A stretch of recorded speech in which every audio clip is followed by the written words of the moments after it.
Բարև ձեզ, թարմացված տեղեկատվությամբ եթերում հորիզոնն է, 18 մարտի չորեքշաբթի։ Արցախի տեղահանվածների հիմնախնդիրներն են քննարկվել ներառական զարգացում, ձեռքբերումներ եւ անելիքներ խորագրով համաժողովին, որի ընթացքում ելույթ է ունեցել վարչապետ Փաշինյանը, անդրադարձել է Ղարաբաղի տեղահանված հայրենակիցների խնդիրներին եւ դրանց լուծման քայլերին։ Ես շատ կարևոր եմ համարում, որ մենք օգնենք Ղարաբաղից տեղահանված մեր քույրերին եւ եղբայրներին, որ այդ փնտրտուքի հոգեբանական փնտրտուքի վիճակից դուրս գան, որովհետեւ ես կարծում եմ, որ ինձ համար ակնհայտ է, որ մենք պետքա կենտրոնանանք նրա վրա, որ Հայաստանի Հանրապետությունում օգնենք ամեն ինչով աջակցենք, որ ստանան Հայաստանի Հանրապետության քաղաքացիություն, երկրորդը տնավորվեն Հայաստանի Հանրապետությունում եւ հարատև իրենց ընտանիքների ճակատագիրը կապեն Հայաստանի Հանրապետության հետ։ Սա շատ կարևոր եւ քաղաքական եւ հոգեբանական առումով շատ կարևոր է։ Ես ընդ որում ուզում եմ ասել, որ ես այսպիսի ձևակերպում հրապարակային 2023 թվականից հետո բավականին ուշ եմ արել, բայց նաեւ կարևոր մի հանգամանք կա այս ընթացքում տարբեր ձևաչափերով ես հանդիպել եմ եւ ումից հարց եմ ստացել Ղարաբաղից տեղահանված մեր հայրենակիցների մասին է խոսքը, ես այս նույն կերպ պատասխանել եմ։ Մի X պահից այդ պատասխանները դարձել են հրապարակային։ Ինչ են X պահից դարձել հրապարակային, որովհետեւ մեզ համար էլ ա եղել մտածումների փուլ։ Մենք էլ ենք մտածել։ Մենք էլ ենք փորձել հասկանալ, թե որն է հարցը, որին պետք է պատասխանենք, եւ հարցը ձևակերպելուց հետո որն է ի վերջո այդ հարցի ճիշտ պատասխանը, որպեսզի մենք ի վերջո կարողանանք մի հանգրվանի հասնել։ Ես կարող եմ ասել հետեւյալը, որ մեր գործընկերները համոզված եմ կներկայացնենք 2023 թվականից ի վեր Հայաստանի Հանրապետության պետական բյուջեից տարբեր ծրագրերով շուրջ 145 միլիարդ դրամ է հատկացվել Ղարաբաղից տեղահանված մեր հայրենակիցների կարիքները հոգալու համար։ Ամենատարբեր ծրագրերով եւ մենք համոզված ենք, որ մի մասը հստակ եւ հասցեական տեղ է հասել, գուցե այդ հասցեականությունը տեղ լինի ոչ ամենաբարձր ճշգրտության, երևի այսօր այդ թեմաներով էլ կխոսենք, բայց ես կարծում եմ, որ ճիշտ կլինի, որ առնվազն մեր խոսակցության երկրորդ կեսը եւ եզրափակիչ մասը նվիրված լինի մեր անելիքներին, ապագային, թե ինչ ենք անելու մենք սրանից հետո, որովհետեւ ես վիճակագրությունը տեսա, այս պայդրությամբ ընդամենը 1700 քանի ընտանիք է, որ ծրագրերով տուն է ձեռք բերել։ Իհարկե սա մի կողմից այս թիվը քիչ չի այն առումով, որ այսինքն մեխանիզմ կա, որը աշխատում է։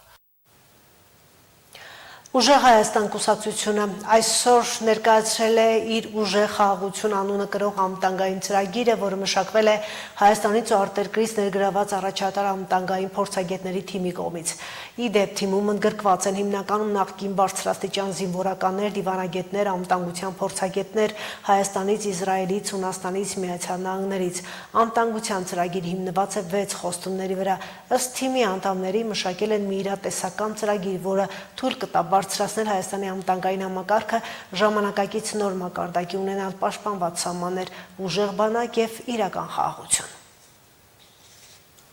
Անցած 3 ամիսների ընթացքում մենք անդադար աշխատել ենք պատրաստելու եւ մեր ժողովրդին ներկայացնելու մեր տնտեսական եւ անվտանգային ծրագիրը։ Տնտեսական ծրագրում տեղ գտած յուրաքանչյուր հանձնառություն երաշխավորվում է Սամվել Կարապետյանի կողմից։ Դրանք նախընտրական խոստումներ չեն։ Մեր ժողովուրդը չի սիրում խոստում բառը։ Խոստում հոմանիշն է չկատարման։ Դրանք հստակ տնտեսական քայլեր են։ Անվտանգության ծրագիրը հիմնված է 6 խոստումների վրա։ Ինչպես տնտեսական ծրագրի դեպքում, այնպես էլ անվտանգության ծրագրի դեպքում սա նախընտրական խոստում չէ։ Սա հստակ ծրագիր է։ ուժեղ խաղաղություն ծրագրով մենք առաջարկում ենք հետևյալ լուծումները. Առաջին. ներդնել խելացի սահմաններ համալիր համակարգ,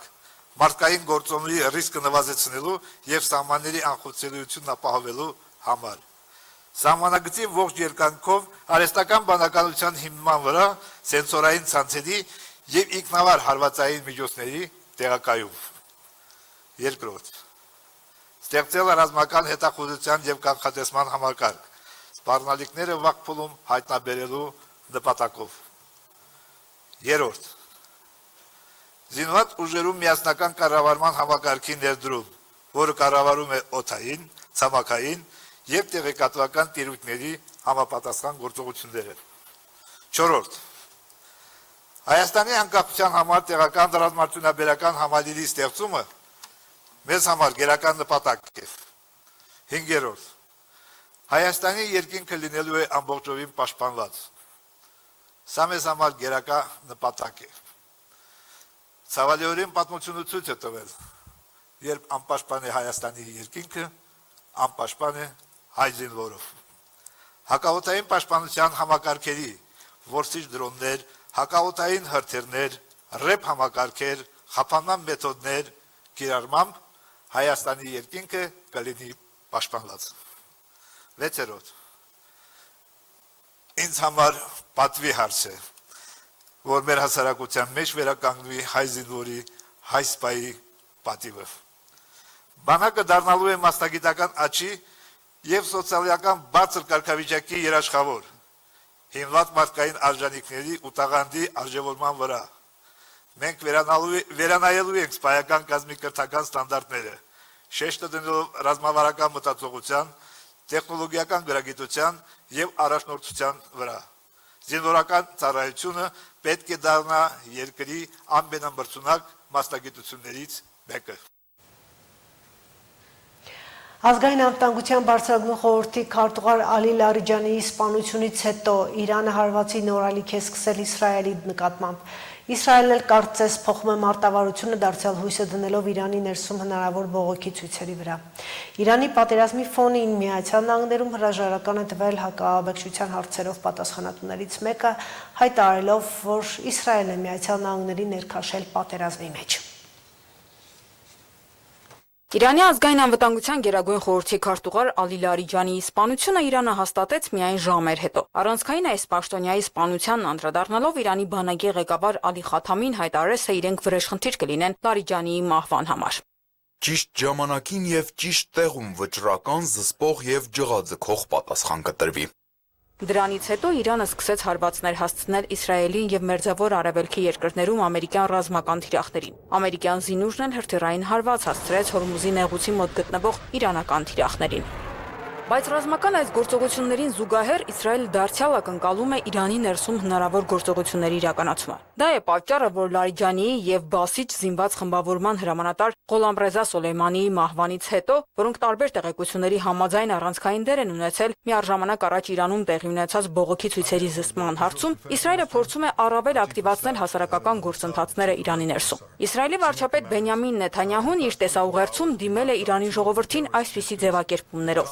Մեր ինքնաթիռները հարվածում են ահաբեկչության մասնակիցներին գետնին, խաչմերուկներում, քաղաքային հրապարակներում։ Այս ամենը կոչված է թույլ տալու Իրանի խիզախ ժողովրդին տոնել կրակի տոնը։ Այդպես եք նշում, շնորհավոր Նովրուզ, վերևից դիտարկում ենք։ Ի տարբերություն նախորդ շրջանի բողոքի ցույցերին, այս ընթացքում նման հավաքներ տեղի չեն ունեցել։ Գործնականում թե ինչ է կատարվում Իրանի ներսում, շատ բան հայտնի չէ։ Դեռ նախորդ օրերին Միացյալ Նահանգների նախագահը անդրադառնալով երկրի նոր հոգևոր առաջնորդի առողջական վիճակի մասին լուրերին, ասել էր, որ չգիտի արդյոք նա ողջ է թե մեռած, եւ իրենք չգիտեն թե ում հետ գործ ունեն։ Այն, որ Մոջթաբա Խամենեին ողջ է, Իրանի իշխանությունները մի քանի անգամ են հայտարարել։ Ավելին, երկրի արտաքին գործերի նախարար Աբբաս Արաղչին հայտարարել է, որ հենց նա կորոշի երկրի միջուկային ծրագրի ապագան։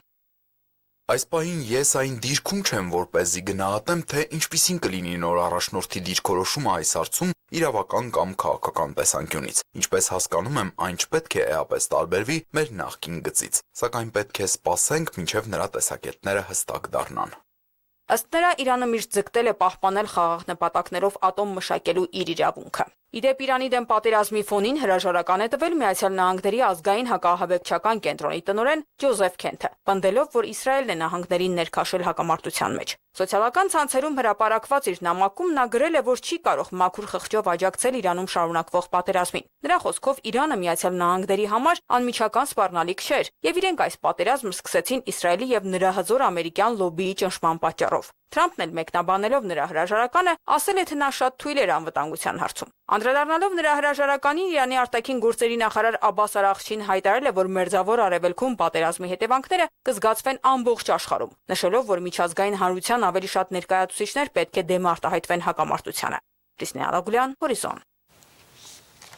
Տարածաշրջանային իրավիճակը եւ երկկողմ հարաբերություններն են հեռախոսով քննարկել Ադրբեջանի արտաքին գործերի նախարար Ջեյուն Բայրամովը եւ Իրանի արտաքին գործերի նախարար Աբբաս Արաղչին։ Բայրամովն ընդգծել է Իրանի կողմից Նախիջևանի տարածքում անօդաչու թռչող սարքերի հարվածներից հետո տրված խոստումների համաձայն հետաքննության ավարտի կարեւորությունը։ Կողմերն ընդգծել են ռազմական գործողությունների ընթացքում քաղաքացիական թիրախների վրա հարձակումներից խուսափելու, տարածաշրջանում ռազմական էսկալացիայի հնարավորինս արագ դադարեցման, առկա դժվարությունները դիվանագիտական միջոցներով լուծելու անհրաժեշտությունը։ Թբիլիսիում 93 տարեկան հասակում մահացել է ամենայն վրաց հոգևոր առաջնորդ պատրիարք Իլիա II-ը։ Նա համարվում էր անկախ Վրաստանի պատմության ամենահեղինակավոր կերպարներից մեկը եւ վերջին տասնամյակների ազգային հոգևոր առաջնորդը։ Իլիա II-ը վրաց ուղղափառ եկեղեցին ղեկավարում է մոտ կես դար։ 44 տարեկանում պատրիարք դառնալով դեռ խորհրդային Վրաստանում նա նոր էջ բացեց վրացական եկեղեցու պատմության մեջ։ Նրա պատրիարքության տարիներին բազմապատկված եկեղեցու հովիվներ թիվը նախկինում փակված տաճարներում կրկին սկսվեցին ժամերգություններ իրականացվել, երկրում կառուցվեցին նոր եկեղեցիներ, այդ թվում Թբիլիսիի Սուրբ Երրորդություն Մայր տաճարը։ Այսօր Վերաքննիչ դատարանը թույլատրել է Միքայել arczepiskopos Աջապահյանին ներկա գտնվել պատարակների, բայց մերժել է տնային կալանքը վերացնելու միջնորդությունը։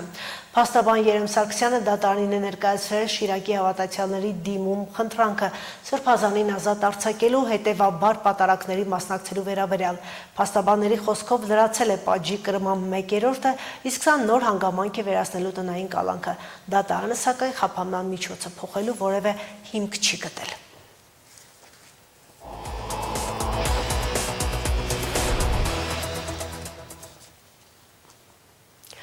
Մարտի 16-ին կլինիկական մահախտորոշմամբ Արաբկիր բժշկական կենտրոն տեղափոխված 1 տարեկան երեխայի առողջական վիճակում դրական տեղաշարժ կա։ Նա գտնվում է բժիշկների հսկողության տակ։ Լրագրողների ճեպազրույցում ասել է առողջապահության նախարարը։ 1 տարեկան երեխայի նկատմամբ բռնություն է կիրառվել հունվարի 22-ից մինչև մարտի 10-ը ներառյալ։ Այս մասին են հայտնել Հայաստանի գլխավոր դատախազությունից։ Մարտի 15-ին ուղղակի դիտավորությամբ ապօրինաբար կյանքի զրկելու դեպքով դատախազը հանրային քրեական հետապնդում է հարուցել երեխայի հոր երկրորդ կնոջ նկատմամբ։ Քրեական օրենսգրքի 196-րդ հոդվածի 2-րդ մասի 3-րդ կետով, 44-ից 155-րդ հոդվածի 2-րդ մասի 3-րդ կետով միջնորդություն է ներկայացվել դատարան կալանքը որպես խափանման միջոց ընտրելու վերաբերյալ, հայտնում են դատախազությունից։ Գյումրիի երկու մանկապարտեզներում բացվել է մսուրային խմբեր։ Փորձնական ծրագիրը քաղաքապետարանի ենթակայության 24 մանկապարտեզներից երկուսում իրականացում է պետական ֆինանսավորմամբ։ Մսուր խմբերում հաճախումը 1-2 տարեկան փոքրիկների համար է, յուրաքանչյուր մանկապարտեզում խմբերը ձևավորվել են 15 երեխայով։ Գյումրիի Ժպիտ եւ Հուսո Առագաստ մանկապարտեզներում մսուրային տարիքի հենց այդքան երեխա ադապտացիոն փուլն է հաղթահարում։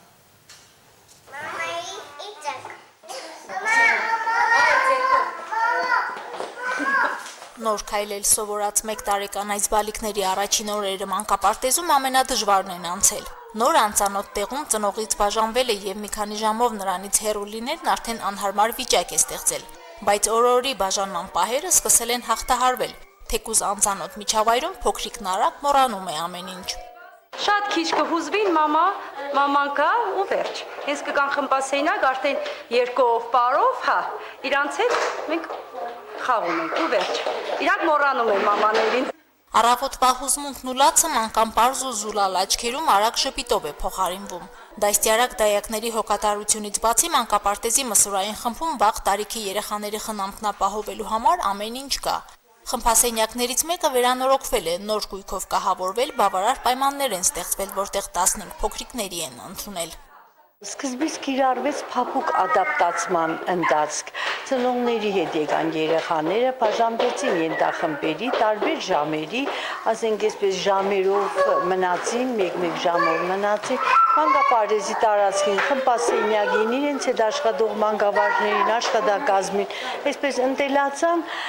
ու այսպես աստիճանաբար, բայց այնքան սահուն ընթացավ։ Գյումրիի մանկապարտեզները 30 տարուց ավելի է, 1-ից 2 տարեկանների համար մսուրային խմբեր չեն ունեցել։ Համայնքապատկան 2 մանկապարտեզներում պետական միջոցներով ներդրված փորձնական այս ծրագիրը աշխատող երիտասարդ մայրերին է օգնում։ Հնարավորություն ստեղծում նախատեսված ժամկետից շուտ աշխատանքի վերադառնալ։ 1.5 տարեկան է,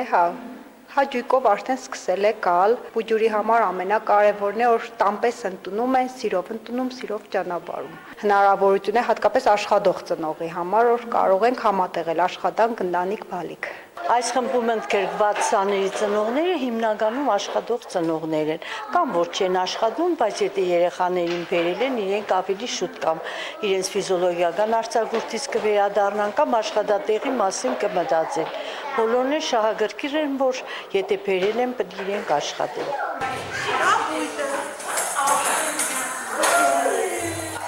Երեխայի խնամքի ու զարգացման առանձնահատկությունները հաշվի առնելով են մսուրային խմբերում կազմակերպում նրանց հետաքրքիր առօրյան։ Գույնզգույն խաղալիքներն ու ուսուցողական պատկերներն են փոքրիկների աշխարհը ճանաչելու եւ շրջապատն ընկալելու ամենապարզ միջոցները։ Կրթության, գիտության, մշակույթի եւ սպորտի նախարարության հաստատած կանոնակարգով 2 դաստիարակ, 2 դայակ եւ 1 բուժքույր են աշխատում փոքրիկների հետ։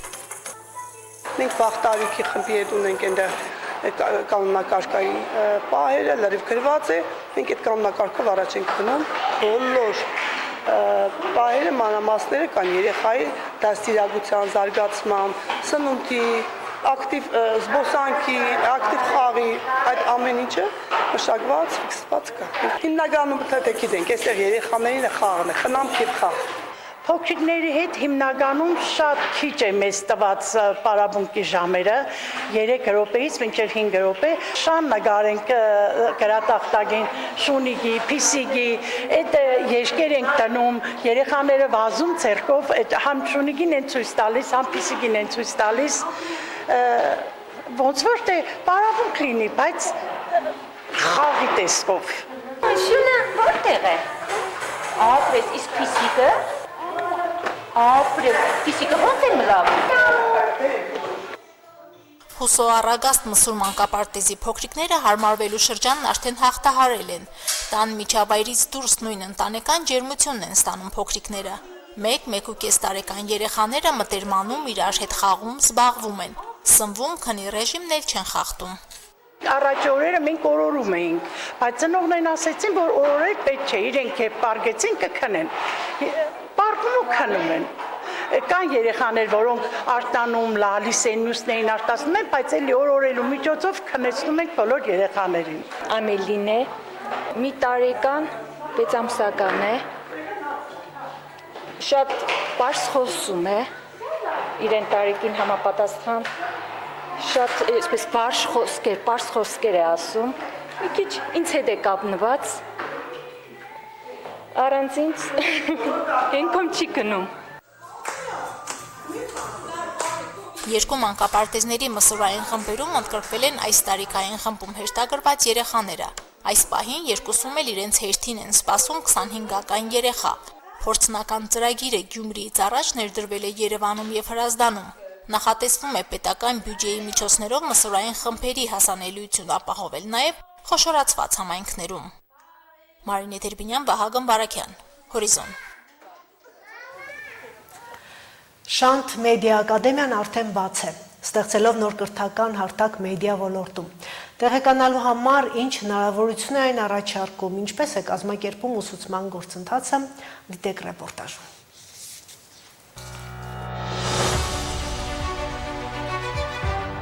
Շանթ մեդիա ակադեմիան պաշտոնապես բացում է իր դռները եւ դա տեղի է ունենում հանդիսավոր միջոցառմամբ։ Ակադեմիայի տնօրեն իր ողջույնի խոսքում ընդգծում է նոր կրթական հարթակի ստեղծման անհրաժեշտությունը մեդիա ոլորտում։ Այսօր մենք մեկնարկ ենք տալիս մեր նավին, Շանթ TV ռադիո եւ հեռուստատեսության ակադեմիային։ Յուրաքանչյուր նավ ունի իր անունը եւ ինչպես ասում են հայտնի ֆիլմում, ինչպես նավը անվանես, այնպես էլ այն կընթանա։ Մեր դեպքում դա Շանթ հեռուստաընկերությունն է, որն ունի մեծ պատմություն, վայելում է հարգանք եւ հայտնի է Հայաստանում։ Տնօրենը նաև շնորհակալություն է հայտնում բոլոր նրանց, ովքեր իրենց մասնակցություն ունեն ակադեմիայի ստեղծման եւ կայացման գործում, մաղթելով բարի ընթացք։ Բացման արարողությանը ներկա են ակադեմիայի կազմակերպչական եւ դասախոսական անձնակազմը։ Վերջիններից հանձնվում են հավաստագրեր՝ ի նշան իրենց աշխատանքի եւ այն փորձի, որը ներդնելու են ակադեմիայում։ Իսկ ինչով է Շանթ TV Media Ակադեմիան տարբերվում նմանատիպ կրթական այլ հաստատություններից։ Ցանկացած հաջողություն այս ոլորտում հիմնված է պրակտիկայի վրա, այդ պատճառով մեր ուսուցման գործընթացի 80%-ը կազմում է հենց պրակտիկա։ Արդեն երկրորդ դասից մենք մեր ուսանողներին կանգնեցնում ենք տեսախցիկի առջև, սուֆլյորի դիմաց, ստիպում ենք կարդալ լուրեր եւ ըստ էության պրակտիկան ամեն ինչի հիմքն է։ Բացի այդ, մեր դասախոսները բարձրակարգ մասնագետներ են, որոնք այսօր աշխատում են մեդիա ոլորտում։ Իսկ ակադեմիայի փոխտնօրենի խոսքով Մեդիա Ակադեմիան պատրաստում է ռադիոհաղորդավարներ, հեռուստահաղորդավարներ, կրկնօրինակման դերասաններ եւ շոումեններ։ Ուսումնական ծրագիրը տևում է 3-ից 6 ամիս, կախված ընտրած դասընթացից։ Մեր Մեդիա Ակադեմիայի դռները բաց են բոլոր նրանց համար, ով ունի ստեղծագործական միտք, փորձ կամ չունի փորձ եւ ունի նպատակներ կապված հեռուստարադիոհաղորդավարման հետ, ռադիոհաղորդավարման հետ,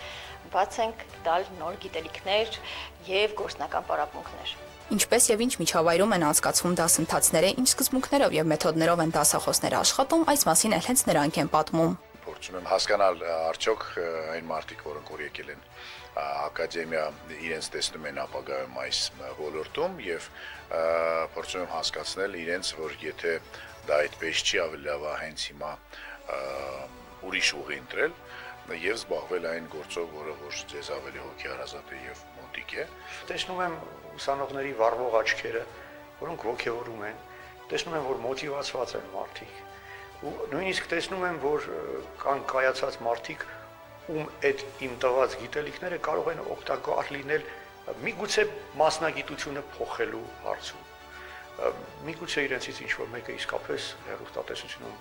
ինքնադրսևորվելու հնարավորություններ հետագայում ունենա, ես էլ կհամարեմ, որ փոքրիկ ներդրում եմ մեծ դրան։ Սկզբում ընդհանրապես ծանոթանալու ենք իրար հետ, հասկանալու ենք ովքեր են իրենք, ինչ են ուզում,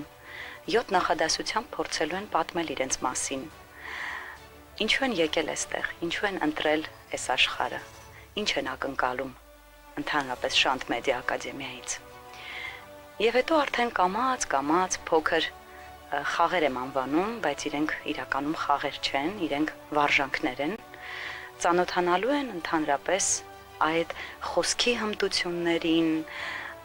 հետո արդեն կամաց մոտենալու են զգուշությամբ բարձրախոսին, որը դառնալու է նրանց մտերիմ ընկերը։ Շանթ Մեդիա Ակադեմիան միաժամանակ համախմբում է փորձառու մասնագետներին, տաղանդավոր երիտասարդներին, ստեղծելով մի միջավայր, որտեղ ստեղծագործական գաղափարները դառնում են իրականություն։ Էլեն Խուդոյան, Լևոն Խաչատրյան, Հորիզոն։ Այժմ լրացում այսքանը, ծանոթացեք նորությունների մեր հաջորդ թողարկումներում։ Բաժանորդագրվեք Շանթ Գյումրի YouTube անալիքին, սեղմեք հավանելու կոճակը եւ միացրեք զանգակը ամենօրյա հավաստի օպերատիվ լրատվությանը ծանոթանալու համար։